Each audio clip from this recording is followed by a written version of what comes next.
کی تعمیر توسیع کا پہلا مرحلہ تھی، جسے اس طرح ڈیزائن کیا گیا کہ وہ موجودہ ڈھانچے سے مطابقت اختیار کر جائے۔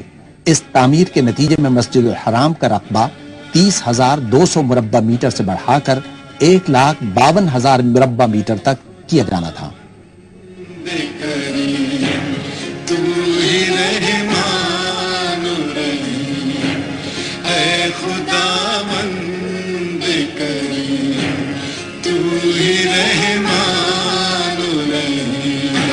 مسجد الحرام کی توسیع کا کام 20 سال سے زائد عرصے تک جاری رہا۔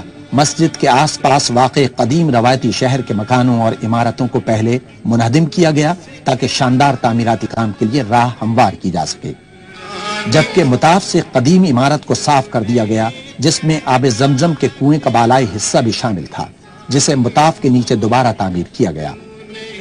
عمارت کے ڈھانچے میں تبدیلی سے اس کی گنجائش ایک وقت میں 3,500 سے بڑھ کر 30,000 نمازیوں کے قریب ہو گئی۔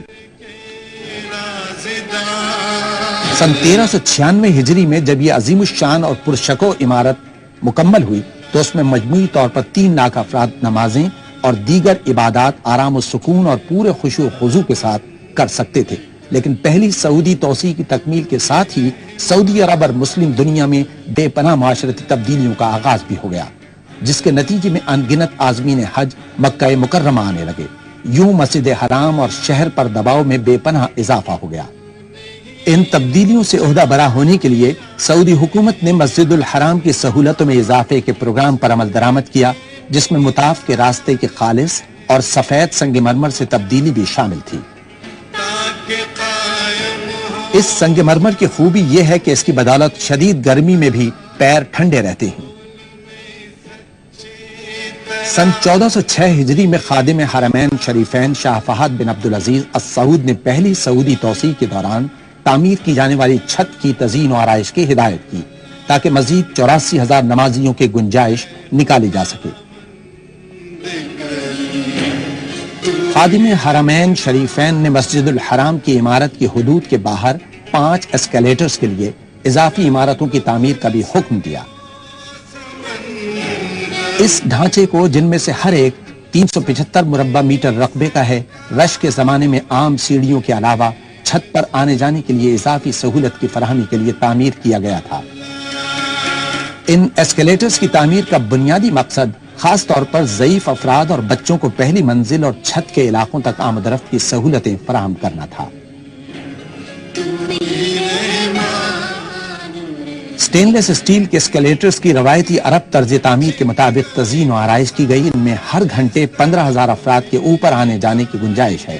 پہلی سعودی توسیع کے بعد کی جانے والی ان تبدیلیوں کے نتیجے میں مسجد الحرام کی گنجائش بڑھ کر 4 لاکھ افراد ہو گئی۔ جدید کمرشل فضائی ٹرانسپورٹ کے آغاز کے بعد حجاز مقدس آنے والے عازمین حج کی تعداد میں بے پناہ اضافے کے بعد ایک مرتبہ پھر بہترین منصوبہ بندی کی ضرورت محسوس کی گئی۔ 2 صفر سن 1409 ہجری کو خادم حرمین شریفین نے مسجد الحرام کی گنجائش کو دگنا کرنے کے منصوبے کا سنگ بنیاد رکھا، جنہیں اللہ تعالیٰ مومنین کی مستقبل کی نسلوں کی خدمت اور اسلام کی سربلندی کے لیے قائم و دائم رکھے۔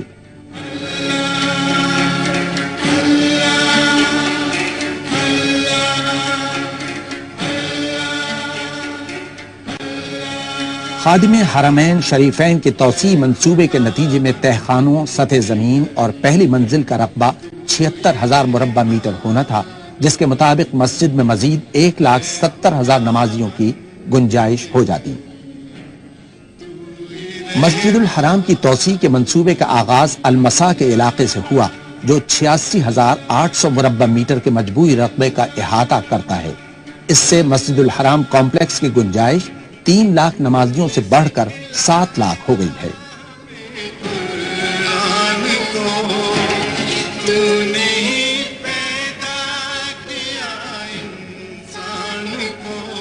تعمیر کے کام کے آغاز سے کئی برس قبل مسجد سے ملحق سوق صغیر کو منہدم کر دیا گیا تاکہ نئی توسیع کے لیے جگہ نکالی جا سکے۔